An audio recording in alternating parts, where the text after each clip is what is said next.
بله بینندگان عزیز و گرامی، سلامی دوباره خدمت تک تک شما عزیزان. با برنامه تاجیکستان دردها و آرزوها در خدمت شما هستیم و به من یکی از دوستان تاجیک میگفت که تک تک نگید. تک تک در تاجیکستان یعنی شلیک کردن، به اصطلاح فیر کردن به طرف کسی، تک تک. اما تک تک در فارسی ما تنها، یعنی هر کدام شما به تنهایی. خدمت هر کدام شما عزیزان تاجیک عرض سلام و ادب دارم دوباره و میپردازیم به موضوعاتی که در طی این 2-3 هفته گذشته در سرزمین تاجیکستان رخ داد. احمد جان اگر که تصویر لپتاپ من رو داشته باشید، یک آیه‌ای در قرآن کریم که من در چندین برنامه گذاشتم به مناسبت تخریب مساجد خدمت شما بزرگواران نشون دادم و قرائت کردم. این آیه است که در سوره بقره است، آیه 114. الله سبحانه و تعالی در این آیه مبارک یک صنف از انسانها رو معرفی میکنه. ما مسلمان داریم، مؤمن داریم، کافر داریم، مشرک داریم، منافق داریم.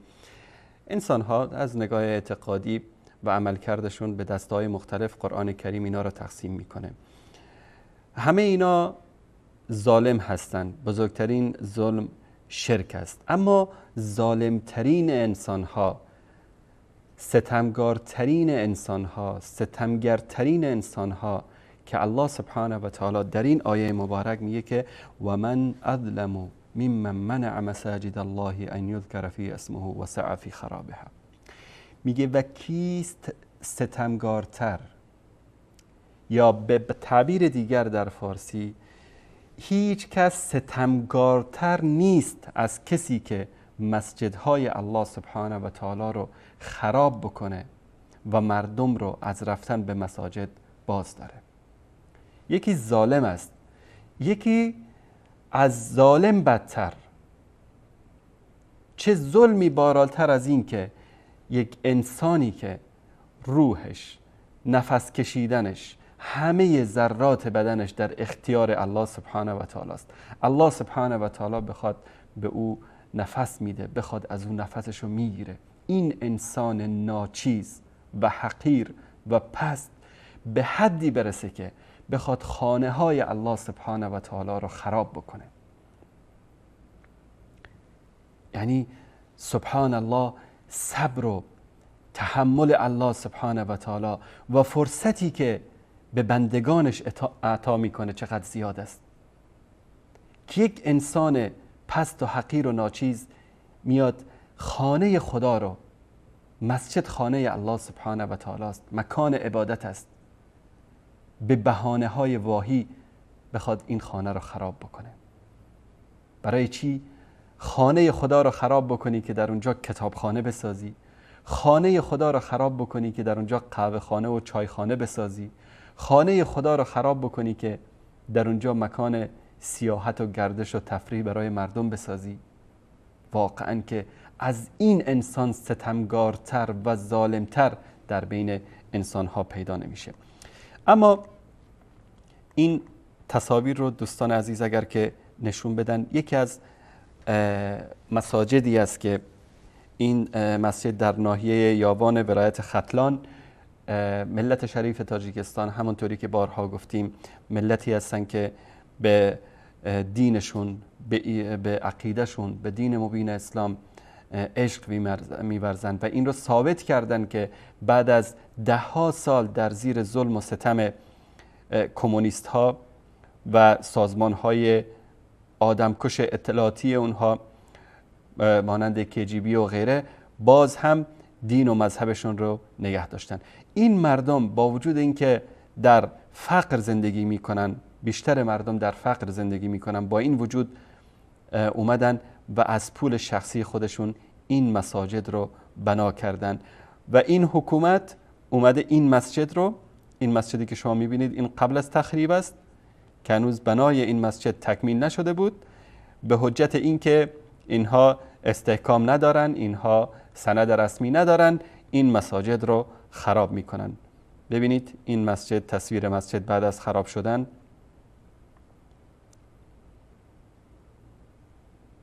این هم تصویر دیگری از مسجد بعد از خراب شدن. تشکر میکنم احمد جان. و یکی از بینندگان فیلمی هم در این مورد گرفتن که این فیلم رو هم من قسمت هایی از این فیلم رو خدمتتون نشون میدم. احمد آقا اگر لطف کنید این تصاویر رو نشون بدید. این تصاویری از خراب کردن مسجد است که بولدوزرهای حکومتی اومدن و دارن این مسجد رو خراب میکنن. دقت کنید در این تصاویر.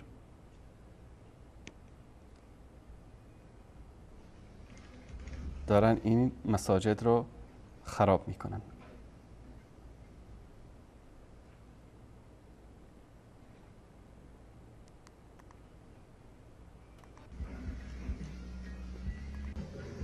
فیلم طولانی است، قسمت هایی از تخریب یکی از مساجدی که در ناحیه یاوان ولایت ختلان در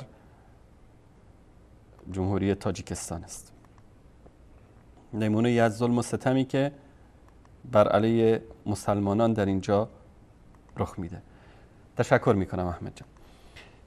این تصاویری بود از این مسجد که در طی یکی دو هفته گذشته این مسجد رو خراب کردن. رئیس این ناحیه یاوان میربیگ تیمور هست و عزیموف طالب وکیل یاوان در پارلمان هست و هر دوی این شخص، هم آقای میربیگ تیمور رئیس ناحیه یاوان و همچنین عزیموف طالب وکیل یاوان در پارلمان تاجیکستان، در تخریب این مسجد دست داشتن و ما بعد از این تصمیم گرفتیم که در این برنامه چهره هایی که در تخریب مساجد و مدارس و مراکز اسلامی تاجیکستان عمل میکنن و افرادی که در تراشیدن ریش جوانان تاجیکستان و برداشتن حجاب خواهران تاجیکی ما سعی و تلاش میکنن، ما انشالله اسمای اینها رو، وظایف اینها رو در برنامه ذکر خواهیم کرد تا چهره های کثیف اینها رو ملت شریف تاجیکستان بشناسن، این دشمنان دین، این دشمنان عقیده رو. پس عزیموف طالب وکیل یاوان در پارلمان و رئیس ناحیه یاوان میربیگ تیمور کسانی بودند که در تخریب این مسجد دست داشتن. حالا شاید بعضی از اینها بیان بگن که خب این مسجد حجت نداشته، این مسجد سند نداشته، این مسجد بدون اجازه بنا شده و هزار یک بهانه دیگر. شما اگر مسلمان هستید اجازه بدید. مردم اومدن میخوان مسجد درست بکنن، چرا اجازه نمیدید؟ چقدر فاحشه خانه های رسمی، شراب خانه های رسمی، رقاصه خانه های رسمی درست کردید؟ چقدر از اعضای پارلمان و اعضای حکومت در ساختن این مراکز فساد دست دارن و حتی با پول اونها ساخته شده؟ وقتی که ملت دوست دارن که برای خودشان مسجد بسازن، چرا شما مانع میشید؟ بعد چرا مسجد رو تبدیل میکنید به چایخانه؟ یعنی برای چایخانه و برای مکان تفریح و کتابخانه و مهد کودک و این مسائل شما اجازتنامه میدید؟ خب همون اجازت رو به مسجد بدید. یا نه اینا همه بهانه است، بلکه دشمنی اصلی شما با اسلام و با مسلمانان تاجیکستان است. ما تصویر بعدی رو نشون میدیم. احمد جان این عکس رو هم نشون بده. این مسجد در ده سیبستان ناحیه دنغره است. این مسجد اینا حتی از شعائر دین، از همون گنبد و مناره مساجد هم میترسن. طبعا کسانی که در دشمنی با دین مبین اسلام هستن از شعائر دین میترسن. اینایی که ریش جوانها رو میتراشن اینا از ریش میترسن، به خدا میترسن، باور کنید میترسن. اینها از اون تیکه پارچه‌ای که خواهر تاجیکی به سر خودش میبنده به عنوان حجاب، والله از اون میترسن. این عظمت اسلام رو نشون میده، این عظمت شاعر دین مبین اسلام رو نشون میده. اگر خوف و هراس نداشتن از حجاب خواهران تاجیکی ما، هیچ وقت حجاب اونا رو از سرشون بر نمیداشتن.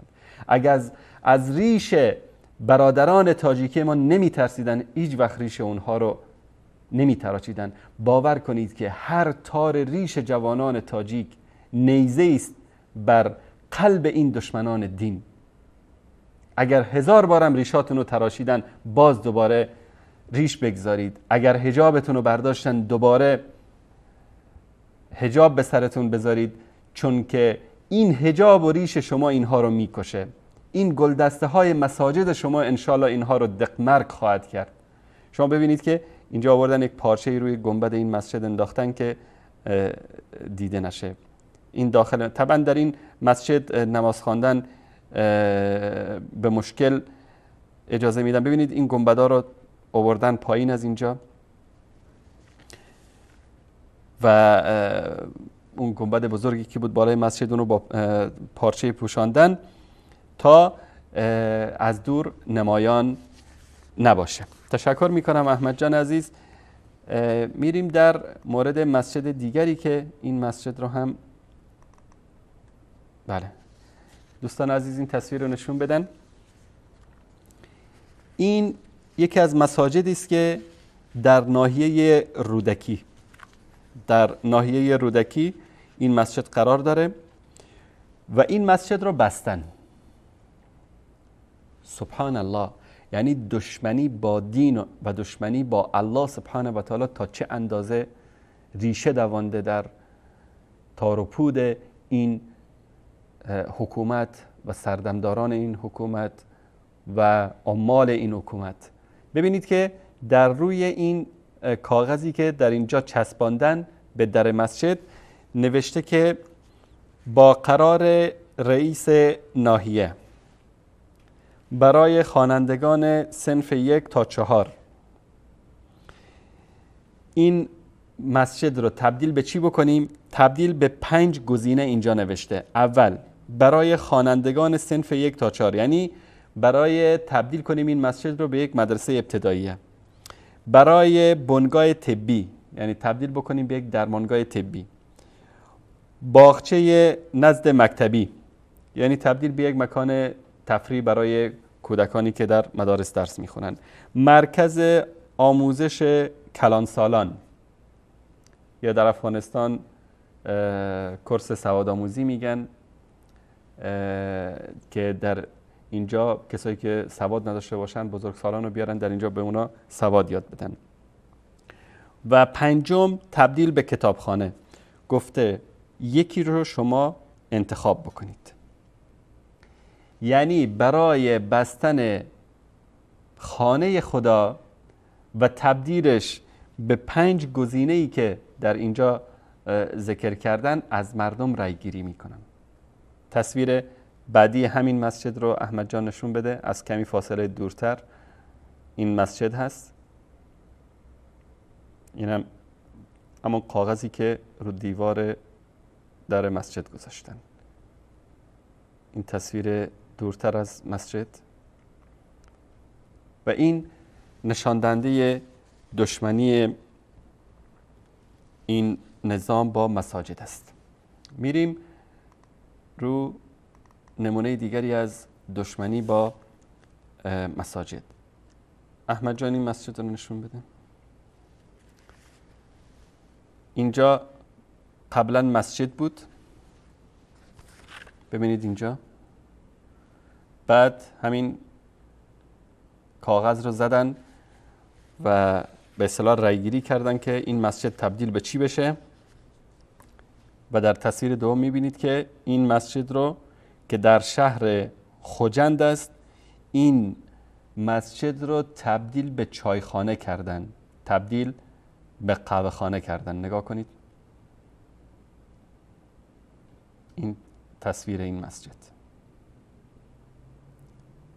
این نمونه ایست از ظلم و ستم این حکومت بر علیه مساجد.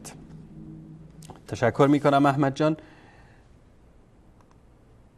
تصویر بعدی، این تصویر رو هم احمد آقای گل نشون بدید.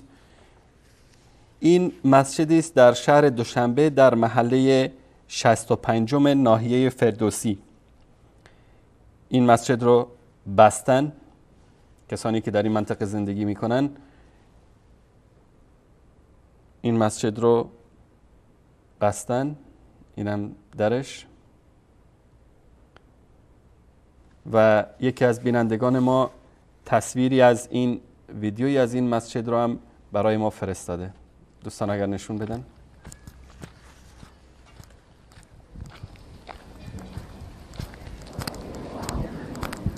این هم این مسجدی است که این مسجد رو بستن که یکی از عزیزانمون رفتن و ویدیویی از این مکان رو گرفتن و برای ما فرستادن. تشکر میکنم احمد آقای گل. و در این قسمت احمد جان این رو هم نشون بده. این هم یکی دیگری از مساجدی است که در شهر دوشنبه است و دوستی که اینو فرستاده گفتن که اسم این منطقه رو نگید، اما این مسجد است. مکان معروفی است. شاید عزیزانمون در تاجیکستان، کسانی که در این منطقه شهر دوشنبه زندگی میکنن، با تصاویر این مسجد بدونن که در کدوم قسمت شهر است. اینم نمونه ای از بستن و دشمنی با مساجد. تشکر میکنم احمد جان. فولدر بعدی که ما در این تصاویری داریم از برادری که ریششو تراشیدن، اما خواهش کردن که تصویرشون رو نشون ندیم. ما هم به خاطر دلایل امنیتی تصویرشون رو نشون نمیدیم، اما تصویر پلیسی رو که ریش ایشون رو تراشیده رو نشون میدیم و اسمش رو هم بیان میکنیم و از این به بعد انشالله مساجد، برداشتن حجاب، ریش تراشیدن های به زور، همه اینا رو کسانی که مرتکب این جنایت میشن رو اسم و رسمشون رو ذکر میکنیم تا ملت شریف تاجیکستان اینها رو بشناسن. این شخص احمد آقا نشون بدید. این پلیس نامش صدیقوف است، ناظر بازار پنجشنبه شهر خوجند. آقای صدیقوف که افراد ریشداری رو که در این بازار و در این منطقه از جلوی ایشون بگذره، جوانها رو به زور متوقف میکنه و با اجبار ریشهای اونها رو میتراشه. و این جنایت رو این پلیسی که صدیقوف نام دارد، ناظر بازار پنجشنبه شهر خوجند، این شخص افراد ریشداری رو که در این بازار میبینه به زور اونها رو دستگیر میکنه و میبره و به زور ریش اونها رو میتراشه.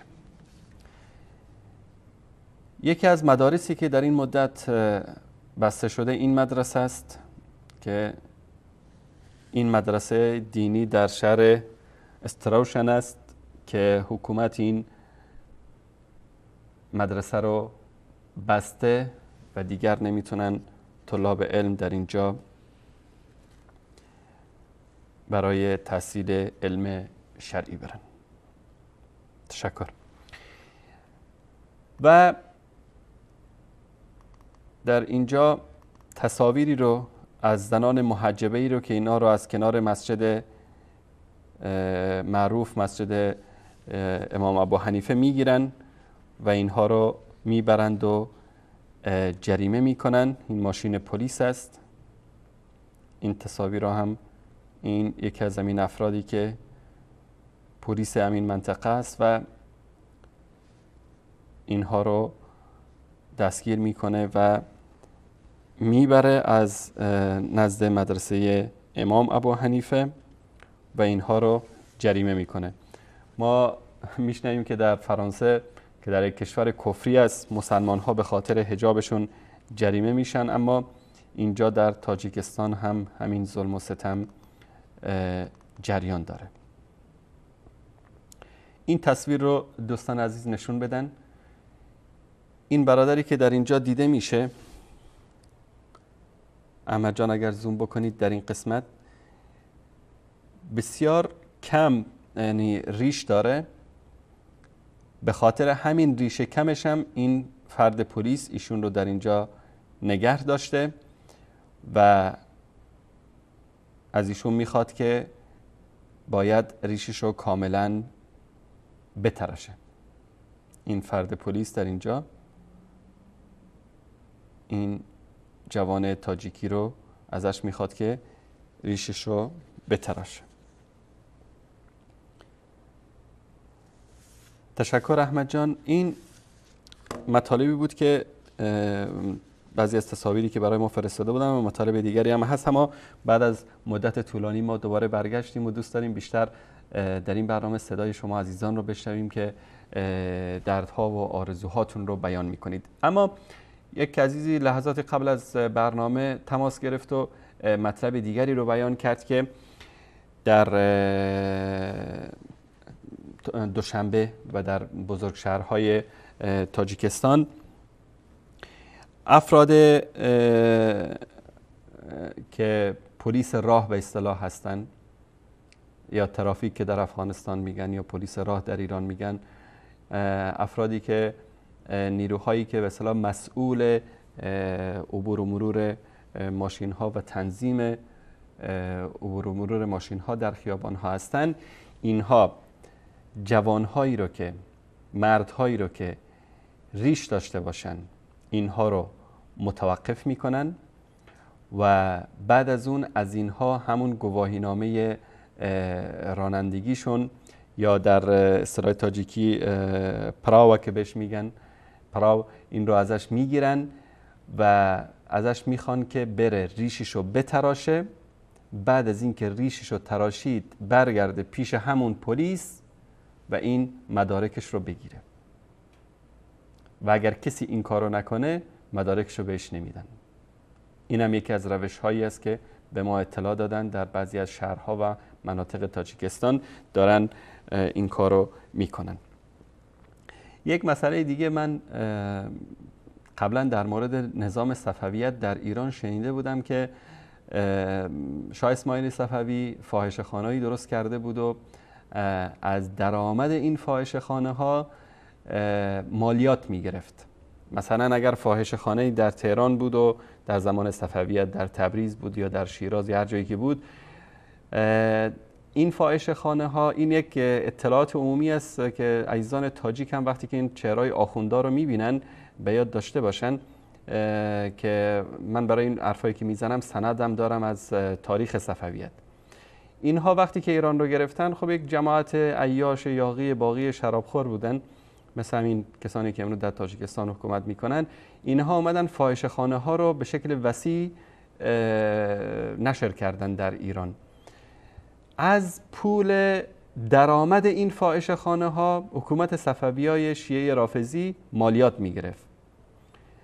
از پولی که از اینجا از این فاحشه‌خانه می اومد در راه به اصطلاح جنگ هاشون و ساختن قصرهاشون و اینها استفاده میکردن. کار دیگری که اینها در حکومت صفوی داشتن، فرزندانی را که در این فاحشه‌خانه ها به دنیا می اومدن اینا رو میفرستادن که به اصطلاح روحانی بشن و آخوند بشن. اصل وجود آیت الله و حجت الاسلام و طبقه روحانیون در ایران، مراجع تقلید اینها، اصل اینا از همون فاحشه‌خانه هایی است که انسانای بی پدر مادری بودن که در زمان شاه اسماعیل صفوی بنا نهاده شده و ما مفصلا انشالله بعد از این پارازیتی که اینا پخش کردن این فایل اینا رو باز خواهیم کرد و حقایق چگونه به وجود اومد، چطور ایران سنی تبدیل به یک ایران شیعه شد. ما انشالله این حقایق رو خواهیم گفت، چطور مرجعیت به وجود آمد، چطور آیت الله و حجت الاسلام به وجود آمد. اصل اینا از کجاست؟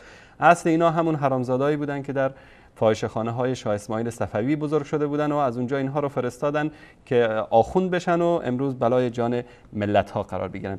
حکومت تاجیکستان حالا اومده از کسایی که رقیه شرعی میخوانن، دم و دعا میکنن، ملاهایی که به اصطلاح، البته دم و دعای شرعی و غیر شرعی وجود داره، کسانی که بدون به اصطلاح به عنوان یک وظیفه این کار رو انجام نمیدن، به عنوان یک شغل اینو انجام نمیدن و اینها با آیات قرآن و با دعایی که هست، کسانی که بیماری هایی دارند، بیماری های روحی، اینا رو میان دم و دعا میکنن، یا گرفتار سحر و جادو و به اصطلاح چشم و این مسائل شدن.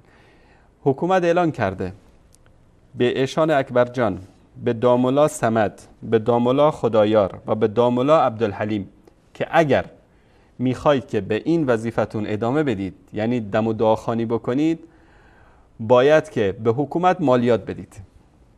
شما رو به خدا این بدبختا رو نگاه بکنید که حتی به همون 4 قرانی که یک ملای بیچاره به خاطر دم و دعا کردن مردم هم میگیره، به همون هم چشم دوختن.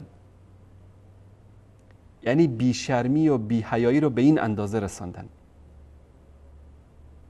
که حتی به اصطلاح یک ملایی که مثلا میخواد در یک منطقه یک دم و دعا بخونه، یا کسایی میان براشون مثلا 1 سامانی 2 سامانی مثلا هدیه میدن به اینها، البته به عنوان یک شغل این کارو نمیکنن، در همین هم چشم دوختن.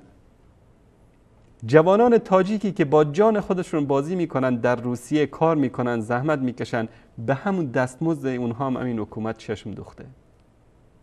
این همه خیرات و این همه ثروت‌های تاجیکستان رو به تاراج بردن، به یغما بردن، کافی نیست که حتی به مزد کار جوانها و به همون 4 قرانی که دست یک به اصطلاح دامولایی که دم و دعا میخونه، به همون هم این حکومت چشم دوخته که برای اینها یک 4 قرانی از اونجا پیدا بشه.